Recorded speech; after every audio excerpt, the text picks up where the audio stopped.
So we're live. So hi everybody, and I want to welcome you to this session on the COVID-19 pandemic and its impact on our workplace laws and protections. I'm Lynn Reinhardt. I'm a senior fellow at the Economic Policy Institute and previously was at the AFL-CIO for a really long time. And for those of you who are on the remote work session that immediately preceded this, I'm sorry, it's me again, but I'll make my presence minimal in this one. So anyhow, I'm going to be moderating, facilitating, commenting on this session, and really looking forward to the discussion by our panelists. Just to briefly introduce the topic, as we all know and have experienced, the COVID-19 pandemic has really turned our world and our workplaces upside down. The impacts have been harsh and they have not been equal. Women and people of color have had it harder during the pandemic in many, many significant ways. Our panel this afternoon is going to talk about some of the most significant impacts that the pandemic has had on workers, the workplace, and our workplace rights and protections. And they will offer some recommendations for policy changes as we move forward. And we're going to do all of that in the 58 minutes that we have left. So here's the format. I'm going to introduce our panel briefly. Their full bios are in the materials for the conference. So if you want to know more, you can go there and learn more about our panelists. Each of the panelists is going to give brief remarks, and I'm going to play the jerk. And if they start going long, I'm going to give the dreaded, can you wrap up in a minute comment. I will do that so that we can get to your questions, because we really do want to get to your questions after the speakers give their remarks. I'd ask you to please put your questions in the chat. You can either put them there for everybody to see, or if you want to just chat me privately, that's fine too. Again, it's Lynn Reinhardt if you want to chat me privately, and we'll get to as many of your questions as we possibly can. But I'm guessing we're not going to be able to get to all of them given the breadth and importance of this topic. So with that by way of introduction, I'm going to introduce the panelists and thank them all for being here this afternoon to offer their expert insights into this really important topic. So first we have Jim Brudney, who is a professor of law at Fordham University Law School. Prior to, he's the Joseph Crowley Chair in Labor and Employment Law at Fordham Law School. I'm sorry, Jim. Prior to that, he was at Ohio State University Law School, much to my consternation as a Michigan grad. And before that, he was chief counsel to the Senate Labor Subcommittee, which is where he really brought his passion about worker rights and policy to bear. And you see some of that coming through loudly in the article that Jim prepared and made available for this session. We have Renee Gurney, who is an associate general counsel at the Service Employees International Union, a major national union headquartered here in Washington, D.C. Renee currently is lead counsel to SEIU's healthcare division. And besides managing the work of the division, which is a huge part of the union, Renee's primary area of focus is SEIU's organizing of in-home care workers, a population that we are hearing and learning more about every day. So that is Renee. Representing employers on this panel is Karen Tynan. Karen is a shareholder in the Sacramento office of Ogletree Deakins, which is a major law firm that, among other work, represents employers in labor and employment matters. Interestingly, prior to her legal career, Karen was a merchant marine, and she was the highest ranking woman on the Chevron fleet at the time that she left her marining life to become a lawyer. And then bringing a global perspective to these issues, very importantly, is our colleague Christian Benner. Christian is the vice president of IG Metall, which is Europe's largest industrial union and Germany's dominant metalworking union, and the largest union in Germany, representing more than 2 million workers in Germany. So that is your panel. How the pandemic has impacted worker rights and protections is the topic. And I'm turning it over to you, Jim. Take it away. Thank you. Thank you, Lynn. And thanks to Lyra for welcoming this session, and especially to my fellow participants who are here today. When the COVID pandemic engulfed the world in early 2020, The concept of essential workers rose to prominence, but the 40% of the workers that the federal government 40% of the workers that the federal government classified as essential could work from home and were not unduly vulnerable or precarious. On the other hand, roughly 60% of essential workers, often referred to as frontline essential, could only do their jobs in person. And in our COVID context, there are more than 30 million frontline essential workers in the United States, comprising over 20% of the workforce. And these workers, as Lynn alluded to, are overall less white, more Black, more female, more foreign-born, and more likely to live in low-income families than the US population as a whole.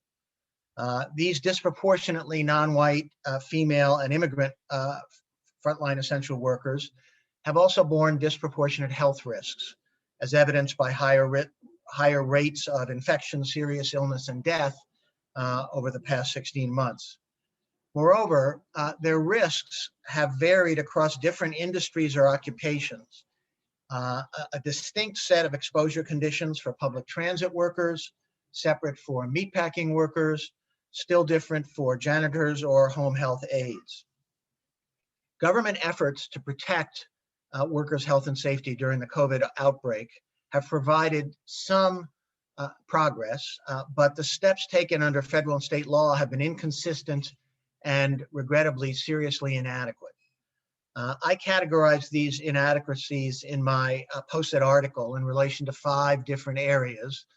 One was paid leave, second was PPE and social distancing requirements, third is emergency standards and agency enforcement, a fourth is hazard pay, and the fifth is whistleblower protection and rights to refuse unsafe work. The basic pattern in every area is federal government dereliction of responsibility for worker protection and the states trying to step up with a patchwork of responses. I want to address briefly here just one of those categories, which is emergency standards and agency enforcement. OSHA has the authority to issue emergency temporary standards to protect employees against grave dangers from exposure to toxic substances or from new hazards. And an ETS serves as a proposed permanent standard, subject to an ensuing notice and comment period and effective for no more than 6 months. OSHA issued 9 such ETSs in its early decades, but the agency steadfastly refused to issue an ETS in 2020 for COVID, despite pressure brought from both Congress and organized labor. Instead, OSHA did 2 things that unfortunately highlight its failure of leadership. One was to rely on CDC guidelines without making anything in them mandatory, thereby removing the prospect of systemic enforcement for employer noncompliance. OSHA's own guidance referencing the CDC standards was honeycombed with words like, "This guidance creates no new legal obligations. All recommendations are advisory in nature, and employers can act voluntarily to reduce workers' risk of exposure." Second, OSHA stated it would rely on its general duty clause for enforcement to assure adequate protections in individual instances. The general duty clause requires employers to furnish a place of employment that is free from recognized hazards causing or likely to cause death or serious physical harm. Yet the agency's enforcement record was stunningly inadequate. Having received more than 6,000 COVID-related complaints as of July 2020, it had issued exactly 1 COVID-related citation in that initial 5-month period. OSHA did issue a handful of subsequent citations in the fall, September and October, to meatpacking plants and healthcare facilities that for months had operated without PPE or social distancing. But the limited nature of those citations, 1 issued per facility when 5 or 6 could have been issued, the de minimis remedies, which were $13,000 for a serious violation when multiples of $70,000 for willful violation were available, and the belated timing, all were highly problematic. Some states attempted to fill the gap. In July of 2020, Virginia became the first state to issue an ETS addressing COVID infectious disease prevention. and the state took action following thousands of complaints filed and large-scale outbreaks at 2 of its poultry processing plants. 3 other states since then have added ETSs. The Biden administration announced in January of this year that it would issue an ETS by March 15th, but we are still waiting nearly 3 months later. Meanwhile, there are new challenges to confront as the economy reopens. For example, will OSHA authorize employers, not mandate, but authorize them to require that their returning employees be vaccinated? How would that authorization affect states that formally prohibit such a requirement? What other requirements can OSHA allow employers to impose, especially but not only with regard to non-vaccinated employees, such as frequent COVID screenings, regular mask wearing, working remotely when others have access to the workplace? Let me close by discussing 2 possible legislative reforms that could help us rethink regulation of workplace safety and health. One involves the scope of the right to strike, which under US law is essentially confined to settings where workers entirely abandon their work and remain away from the workplace until either reaching a settlement or conceding defeat. Our law fails to credit more limited forms of work stoppage, such as slowdowns and work to rule, intermittent strikes, and refusals to perform specific tasks. This stark binary conception is at odds with the definitional approach to strikes under the laws of many, if not most other countries, and also the approach adopted under international law. Unlike strikes for improved wages or job security protections, which often reflect prolonged perceptions of chronic mistreatment, protests against life or health-threatening workplace conditions are likely to arise in more acute circumstances and without extensive advanced planning. Further, more than many other conditions of employment, safety and health are quintessentially collective goods. When a few workers walk off the job and secure safer or healthier conditions, their actions predictably benefit not just the protesting workers, but all similarly situated employees. Thus, in order to provide sufficient protection for workers engaged in health and safety protests, the definition of protected strikes should be legislatively expanded to cover intermittent or repeated safety-related walkouts or slowdowns, with or without a union presence. The second legislative reform stems from how this pandemic has shown that serious risks to employee safety and health arise in occupation or industry-wide terms. Because such challenges are shared in distinct ways across firms in different occupational settings, public policy responses should include a comparable occupational or sector-specific framework. There are several reasons why safety and health as a workplace condition is distinctly amenable to that sectoral approach. First, safety and health protections provided to benefit workers typically entail affirmative employer investments in equipment, in devices, and structural alterations that employers are reluctant to absorb the cost of on an individual firm basis. Second, obligations regarding safety and health tend to arise on a less predictable basis. They're harder to plan and account for than obligations such as wages or vacation benefits. And finally, government monitoring and enforcement for firm-specific safety and health obligations are uniquely challenging and time-consuming. We have over 8 million work sites in the United States. At OSHA's annual rate of roughly 32,000 inspections, it would take the agency 250 years to inspect every workplace. Thus, baseline safety and health norms can be successfully generated and implemented only with participation large scale from affected employees and employers. And industry-wide or sectoral committees offer a mechanism that can be tailored to the nature and scope of the problems presented. We do have a history of turning to tripartite industrial or occupational committees when seeking to improve wage levels. The Fair Labor Standards Act, as some of you know, in its early years, created 70 industry-specific tripartite committees that successfully raised wages for millions of workers. This has also been true for tripartite commissions at the state level. A recent high-profile example involved New York's Fast Food Wage Board, operating from 2014 to 2016. Such commissions can be structured to address safety and health protections. California's Industrial Welfare Commission provides a useful model. These tripartite commissions could be aimed at agreeing first on how to monitor and enforce existing regulations on an industry-specific basis, and second, recommending for approval by a relevant government administrator an additional set of industry-tailored protections.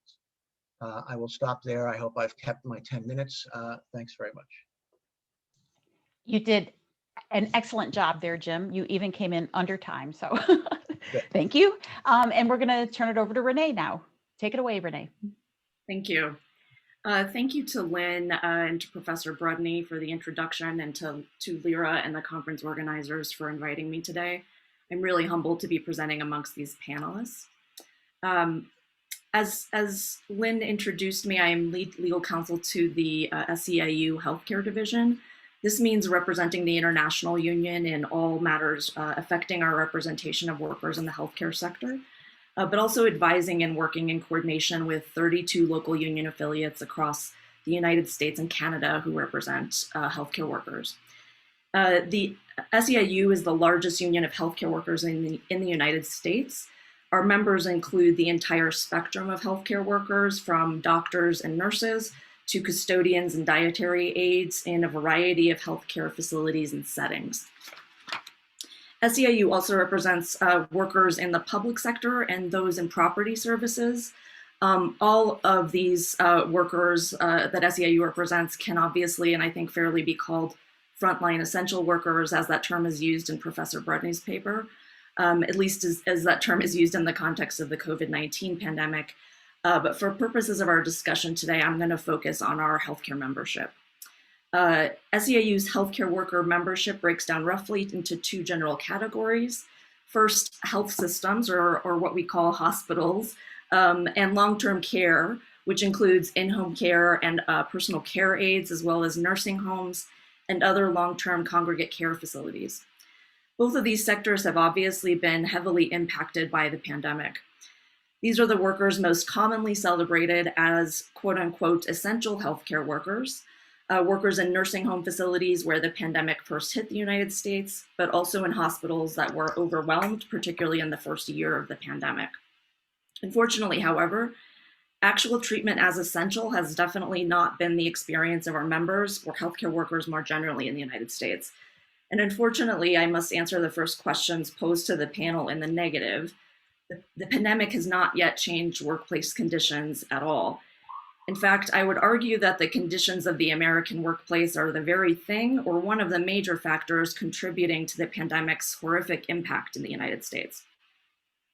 I think we saw two conditions in particular hamper the United States' response to the COVID-19 virus. First, the lack of entitlement to paid sick leave for way too many people, particularly those in the frontline essential worker category, has really devastated that population in particular. While I didn't think it could get worse, to me, this seems to be the completion of a larger trend toward our shift of all risk from employers more toward American workers. Second, I don't think we can underestimate the malfeasance of OSHA in particular under the Trump administration.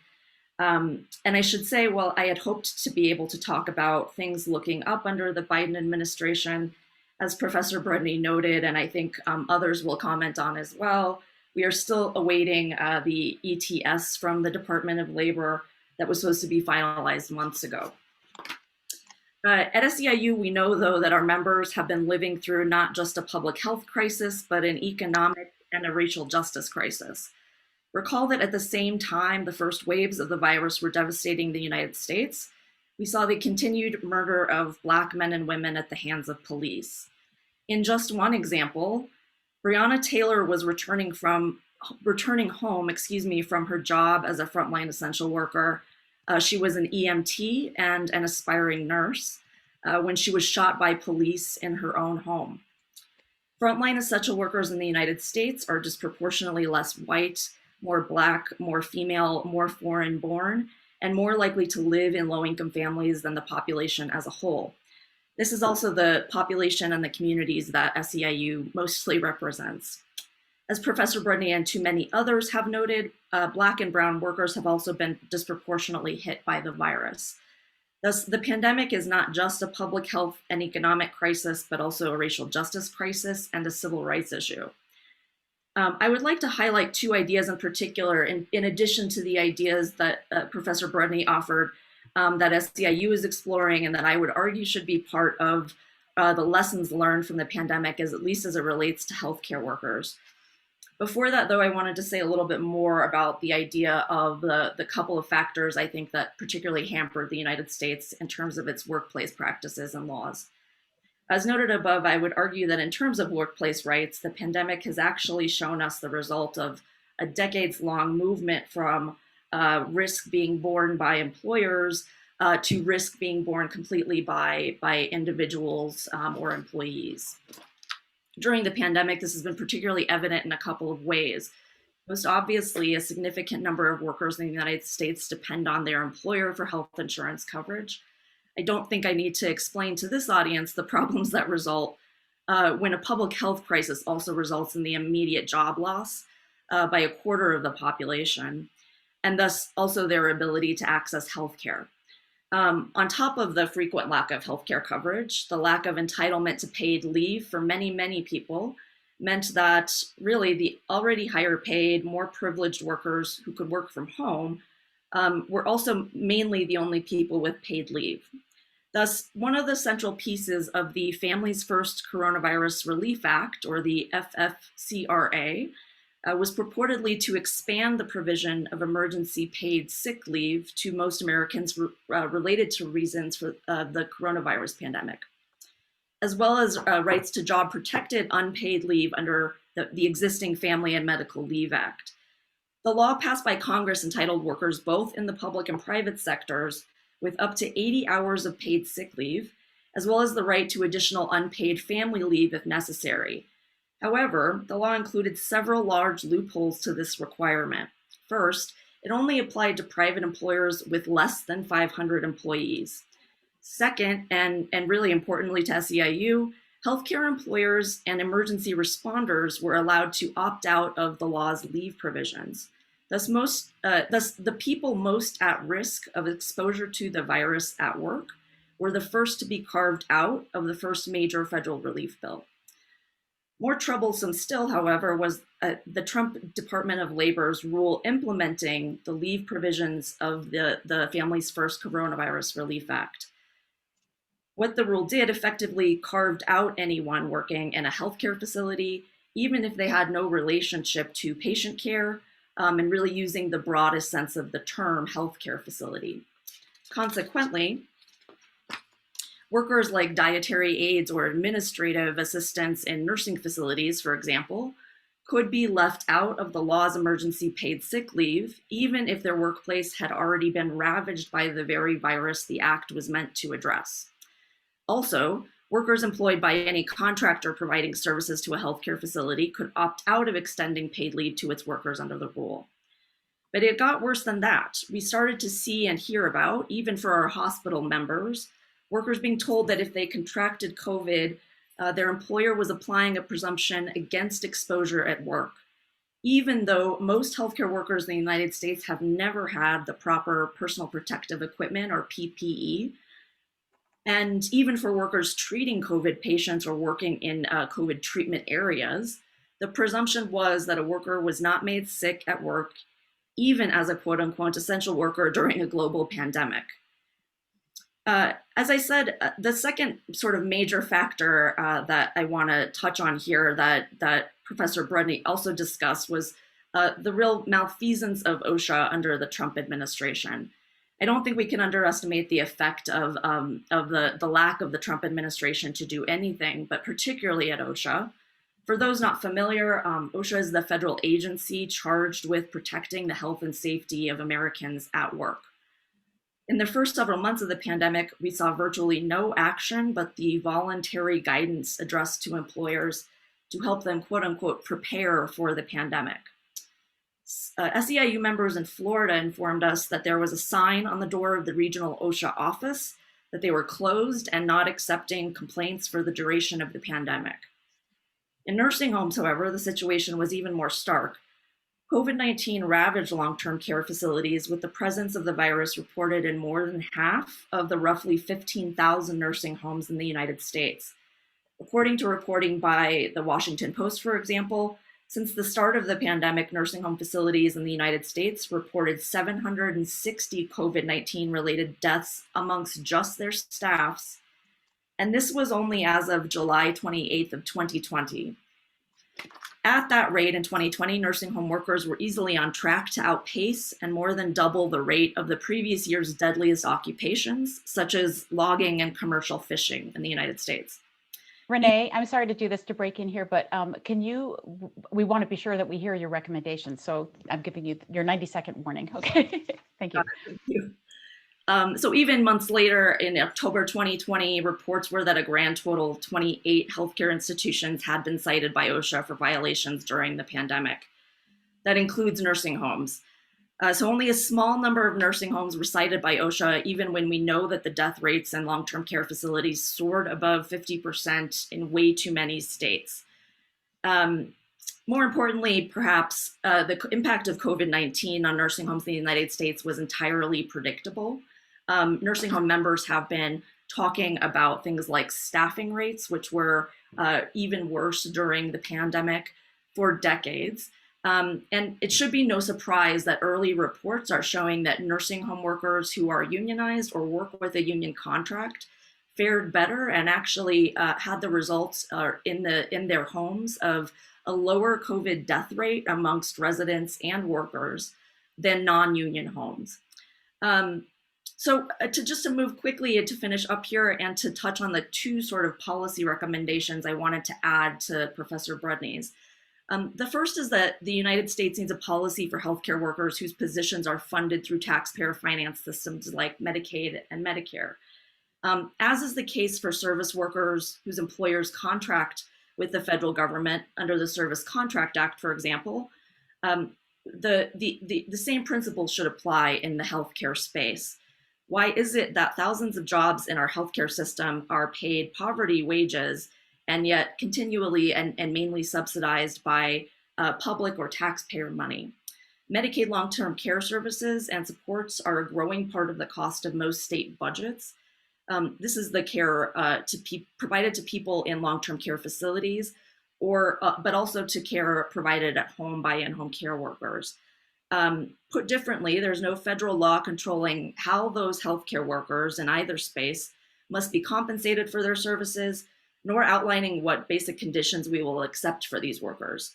This includes whether workers have access to healthcare themselves, or like too many others currently, they are forced to rely on the same Medicaid system that many of their patients and their clients rely on for support as well. Again, if the COVID-19 pandemic has shown us anything, it is that workplace protections do more than protect the worker in that particular location. They also seriously affect the consumer, especially in the context of healthcare.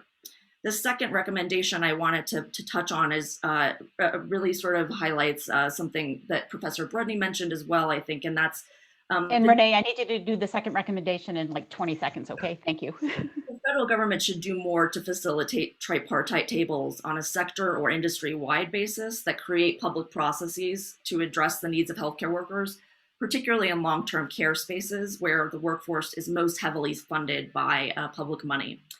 This could mean a single table where the government meets with employers and workers to address the workplace on a sector-wide basis, rather than one individual enterprise, employer enterprise at a time. As we've seen at SEIU both before and during this pandemic, engaging with workers directly in our healthcare system is the most effective way to address the quality of care received in that healthcare setting. And the union difference has a whole new meaning now in the quality of care. In the last year and a half, it has literally meant life or death for both workers and consumers alike. So I'll stop there. Thank you. Thank you, Renee. And I put in the chat that your paper is in the conference materials where there's more detail on the different points that Renee's made in her presentation. So thank you. Now we are going to turn it to Karen for an employer perspective. Thank you, Karen. Take it away. Hey there. I hope everybody can hear me, and I appreciate, Renee, you've given me a great transition, because I want to talk first about two parts of what you were talking about. In the past year, one area that I think has not been discussed enough, and this was apparent in FedOSHA and CalOSHA and Washington, is that we need two occurrences with OSHA during a pandemic or an urgent event. We need both the will to act and the resources to act. And I think what Renee was talking about very much so was the will to act. And certainly out here in California, there was a will to act. There were directives. There was certainly, after the state shut down and inspectors got back out, there was aggressive inspections. As some of you may have seen a statistic, between February and August, there were over 5,000 COVID complaints to CalOSHA in California. All of those complaints have to either receive a visit, an inspection from an inspector, or an inquiry letter with a response. And then based on those responses, there is a percentage that receive inspections from CalOSHA. So the will to act at a state level, I definitely saw in anecdotally in Washington, Oregon, and California. I think the will to act, and I try to be more middle of the road. I'm not going to say that FedOSHA did have a will to act. I did not see that. And certainly, I think that right now in the new administration, we'll see about the level of the will to act. Resources. Now, the resources to act, I do believe the federal government has always had the resources. On a state level, we've had less resources. We've had the will to act, but less resources. So currently, I'm seeing in a lot of bills more about resources. And there are two resources that are being addressed. It's both staffing and then resources as far as powers to punish employers. Now, in those two areas, staffing is an issue. I do see that there should be staffing increases during a time like this. Some of you may also know that at the beginning of the pandemic, state workers took a 10% pay cut in California. When that happened, it created some people leaving for other jobs. And so that action at the beginning of the pandemic, I believe, had a negative impact on staffing as a resource. So for me, I kind of switched around what I was going to say, because I wanted to follow up on what Renee was talking about with FedOSHA and the failure to act. So I think both the failure to act and resources need to be addressed, especially at the state level. The second topic, and this is also a dovetail for me with Renee, that I didn't expect a year ago, was the overlap between public health and OSHA and occupational health. And what we saw in our emergency temporary standard, and also in Washington and Oregon, is an expectation that employers would collaborate, report, and honor public health. And by that, I mean agency directives, reporting for outbreak analysis, and providing contact tracing to individual departments of public health. I see this as a possible trend based on current pushes for a permanent disease standard in California, there's starting to be more of a recognized overlap between public health and workplace health.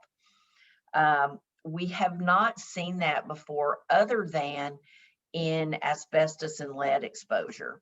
The idea that we would also provide for leave and for testing long-term. That from public health meets workplace health, I think is here to stay. I know it is on the West Coast. I am not sure, and many of you on here have a larger footprint than my practice. But in listening to, and as some of you may know, we had a standards board meeting out here on Thursday, and there is clearly from the standards board out here, from labor, and even employers are recognizing that the overlap between public health, community spread, and what happens in a workplace during a pandemic or public health crisis has to be recognized and incorporated into regulations. What that looks like, I don't know. I think that it is an interesting concept. It needs to be fleshed out more, at least out here. Areas that have been problematic during the pandemic in this overlap between public health have been reporting accurate information into the public health department, follow up by the public health department, and the shifting during the rise and going down of the pandemic, the shifting of directives at a local level. Many employers have tried to follow standards and report to public health, and then maybe public health didn't have the resources or the portal wasn't developed. So the dovetailing didn't happen in a seamless manner. It was certainly problematic.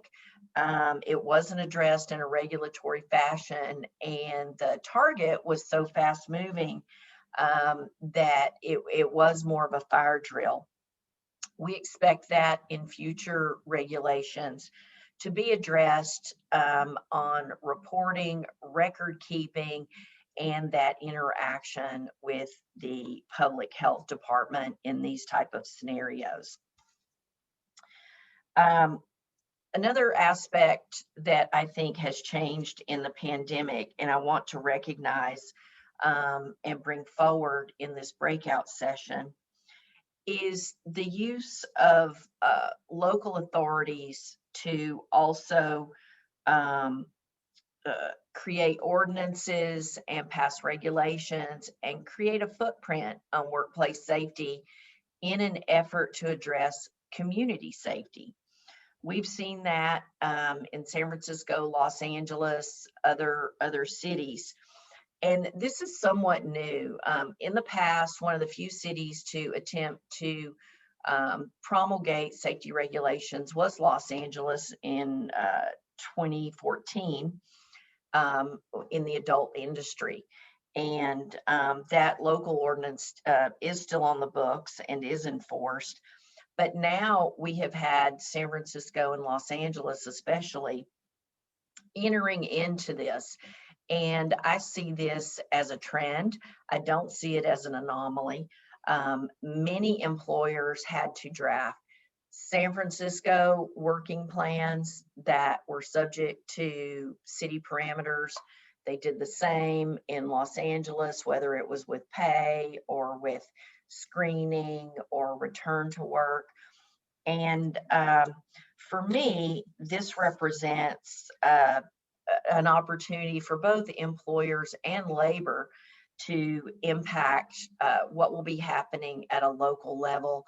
I see this as something that other cities will definitely look to, and possibly as the pandemic continues, I don't know where this is headed with other variants, but that other cities could look to the examples out here and provide regulations that would govern vaccinations, screening, returning to work, removal from work with pay, which overlaps very much with the state programs.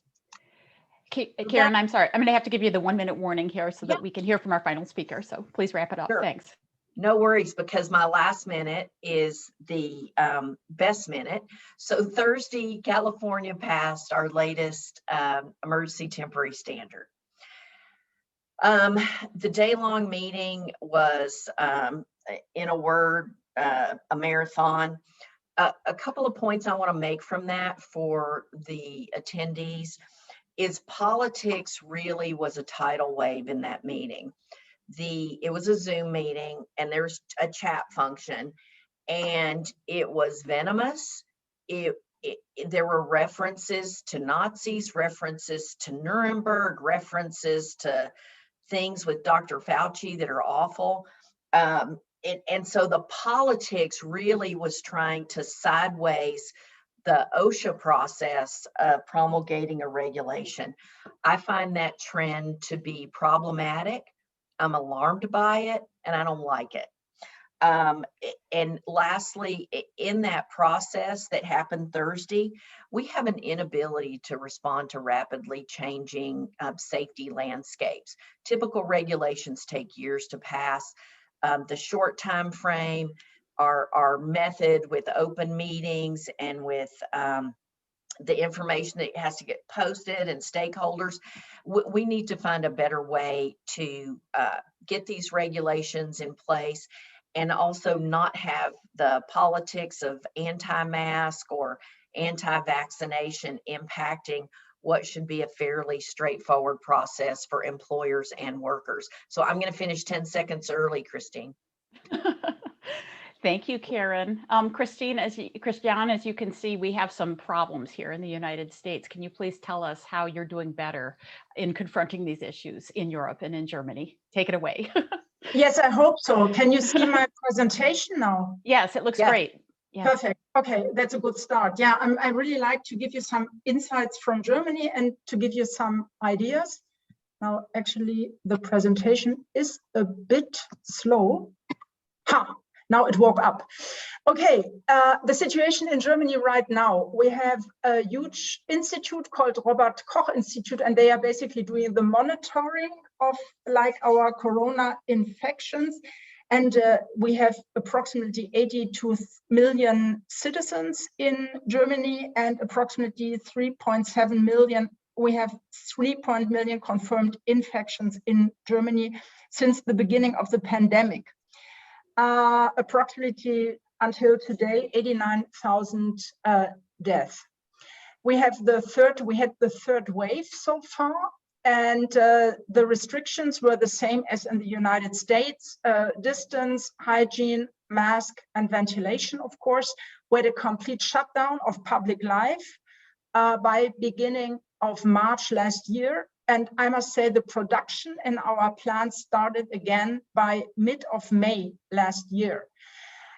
We had a complete shutdown of public life, and we have the biggest government aid program in the history of the Federal Republic. It's approximately 170 billion euro, and euro-wide it's 750 billion euro. So it's much bigger than during the financial crisis, much bigger. But for approximately 2 weeks now, the situation has improved significantly, and now we are really easing corona measures, and this is really nice. And actually, I should now use the time to sit outside in a restaurant, but I will do this after my presentation. You could have a look after to this figures maybe afterwards, but I just would like to mention that we only had a small increase in the rate of unemployment in Germany. And it was our short-time work which prevented an increase in unemployment. But we have to say that, for example, people working for agency work, they had been laid off. And what you do not see in these figures is the number of self-employed people. We had approximately 20% of the nationwide unemployment that can be attributed to the corona crisis. We wanted to make sure, as IG Metall, as a union, as a big union, what are the effects of Corona on our employees. So we did a huge survey and wanted to find out how our colleagues feel. We had 250,000 employees. We asked them, how do you feel about the Corona measures? And the results are that the measures instituted to cope with the crisis are having an impact. And that was especially the short-time work and all the regulations, but as well the health and safety measures and working from home. And all of these measures are strongly being supported by our workers, and white-collar workers, blue-collar and white-collar workers, despite the associated restrictions. However, we see that our workers feel still uncertainty about their future.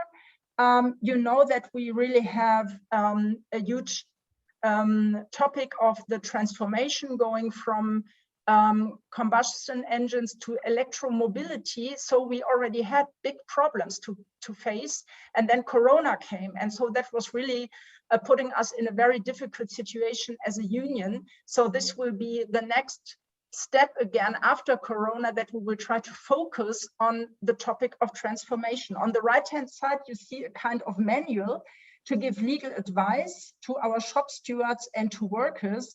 And we, for example, for migrant workers, we translated this in different languages. So to give really specific safety precautions to them. I must say that we have, in contrary to the other speakers, we have a very poor monitoring, poor official monitoring in Germany about the workplace-related infections. We did not count on this. I mean, this was really a weak point we were very often criticizing.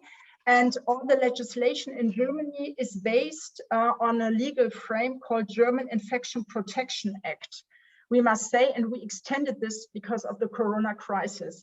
What we faced is an absolute backlash in gender equality. This is one point I would like to mention, because we will work on this as a union. We saw that we had a complete rollback with gender roles, which was, the reasons are, of course, we did not have the care structures anymore, and we had homeschooling. So everything, there was a complete shutdown.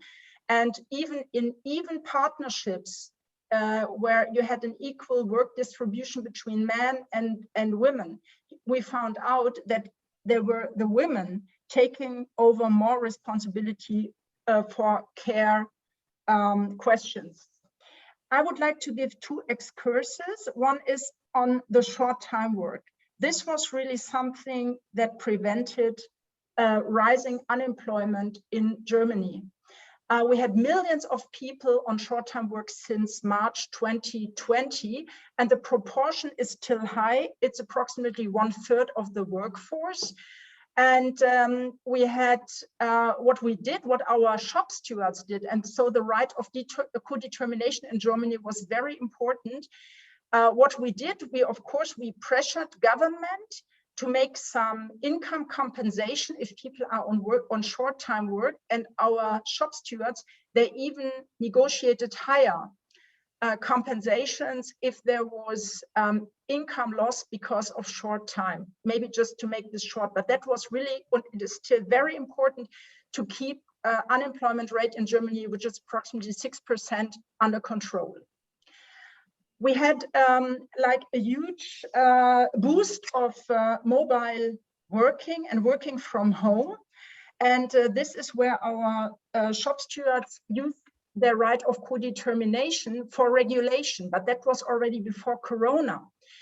You could maybe have a look at these detailed information. We had two problems. One was we had a kind of division between the blue-collar workers and the white-collar workers, because blue-collar workers still had to go to their workplace, and there was the danger to be infected.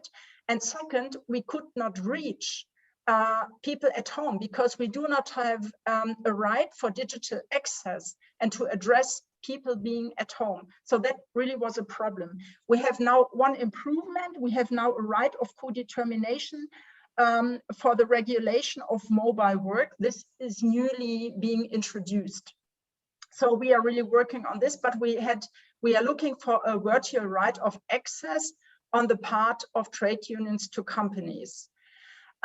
We did a very successful collective bargaining round. Despite Corona, 1 million workers were on the street, despite being at home in mobile work, despite being on short-term work.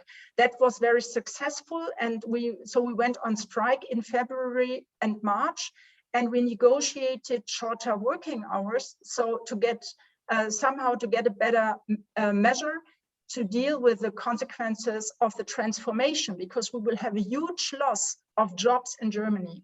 So at least we could do this during Corona, but we still have to work on this, that we really need and get digital access as a union to workers. This is what we will work on. We have a very, very strong co-determination law and right in our Works Constitution Act for shop stewards. So especially on health and safety issues. That was very important, and that actually gave trust to the workers regarding the measures in the companies. Now we have the point that the employer must provide at least 2 rapid tests per week to their employees, and beginning on Monday, coming Monday, in 2 days, vaccination can also be performed by company doctors at companies. The problem is, in Germany, we do not have enough vaccine. Only 40% of our people had been vaccinated until now, and that is not enough. And we really have a lack of vaccine. So the Works Council also has a mandatory right of co-determination with regard to the vaccination sequence at company. And of course, with our infection law and with our company agreements, we could make arrangements regarding time off and continuing of pay for the time needed to be vaccinated and data protection, everything. So it's really important. And the last slide, I would like to say that I know, so I'm really pleased about this exchange. The virus does not stop at borders, and Industrial All Global Union and Industrial All Europe, they did some very good petitions to create solidarity between countries. So we tried to get involved into this, and we see that we do not only have a rising gap between men and women and maybe a backlash in gender equality, but as well, if we consider the situation of migrant workers, that is really something we have to take care of after the pandemic. And of course, this is what our shop stewards are already trying to do. Thank you very much. Thank you, Christiane. That was really fascinating and gives us things to think about and hope for here in the States as we confront the pandemic. I think there are just a couple of things that jumped out at me as I was listening to the 4 of you talk. One is how just graphically you've described the structural shortcomings here in the United States when it comes to ensuring protections for working people generally, but certainly during this pandemic, that they're severe and they're structural. And the second thing is related to the first, how in terms of your proposed solutions, you have not proposed incremental solutions. You are proposing big, bold, structural solutions to address this problem. And maybe that's something that has been, inspired by the pandemic in some way, that this has been so bad that we know we have to go big, to really address these fundamental issues.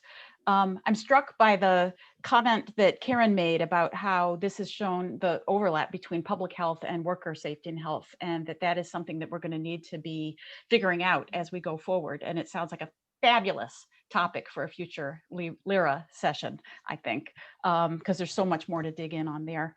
And then lastly, and this is really a lot of what Christiane was just talking about, the incredible need for collective organized worker voice in this process.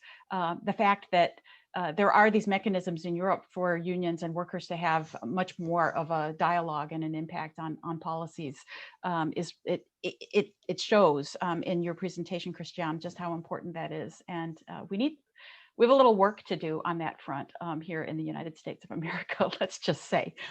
So those were just a few things that jumped out at me. And I wonder, since we have such limited time here, whether or not we might just ask each of you to take 1 minute, and I'm going to hold you to it because we have 4 and there are 4 of you, 1 minute to offer any concluding thoughts or observations you want to make. And we're going to go in reverse order here, Jim. So you're going to get the last word. Get ready for it.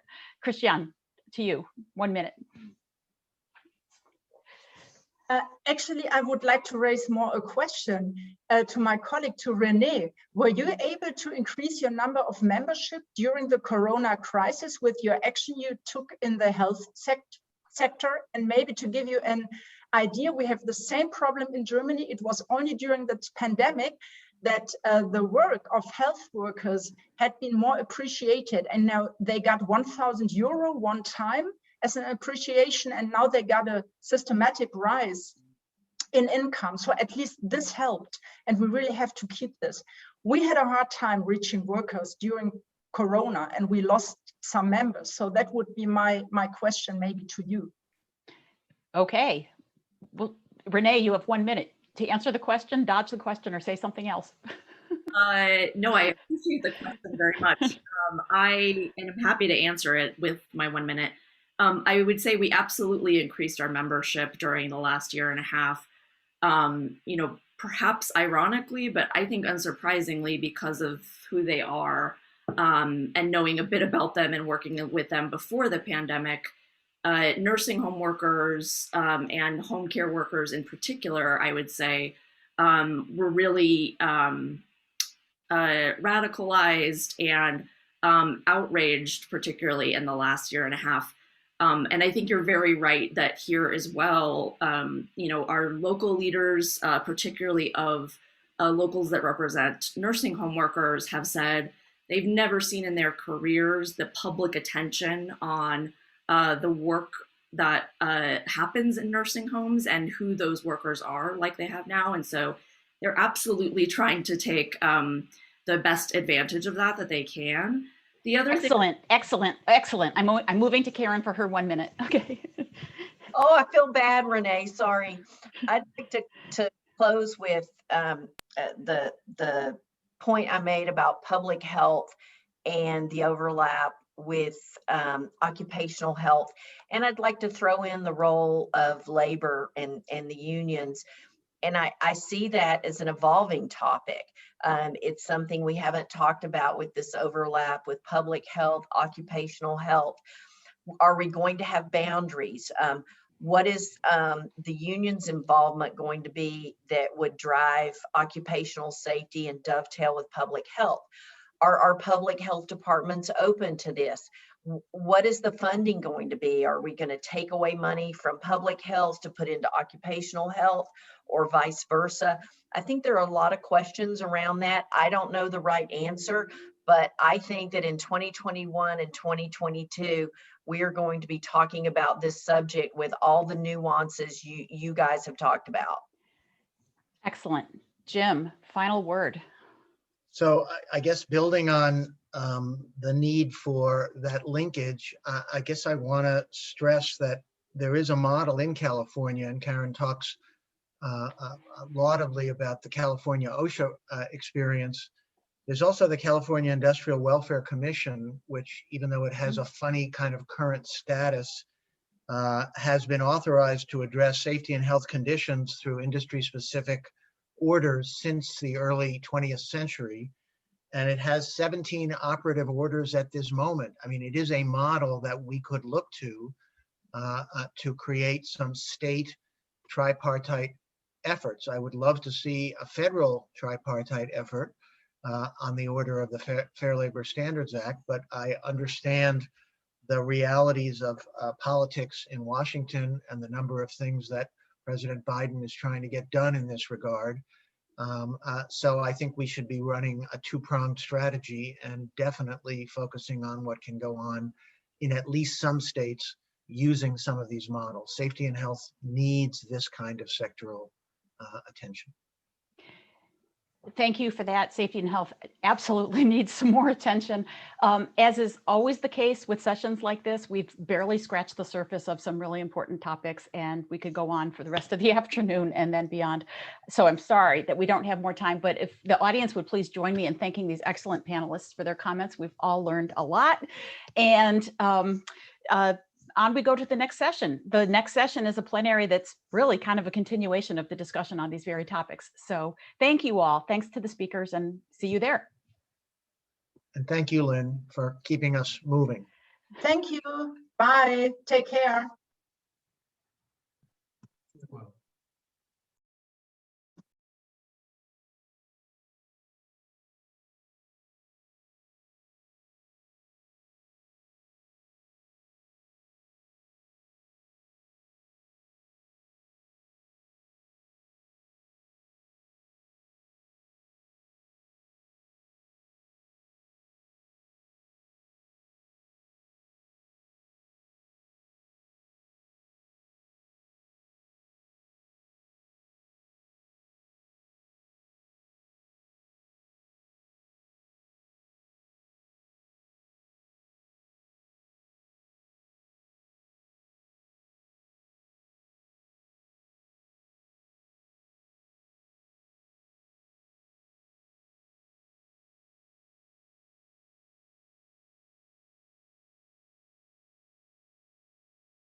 If you guys want to join, we are about ready to start our plenary on the plenary stream.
Hello.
Hi, Anna Maria. Oh my gosh.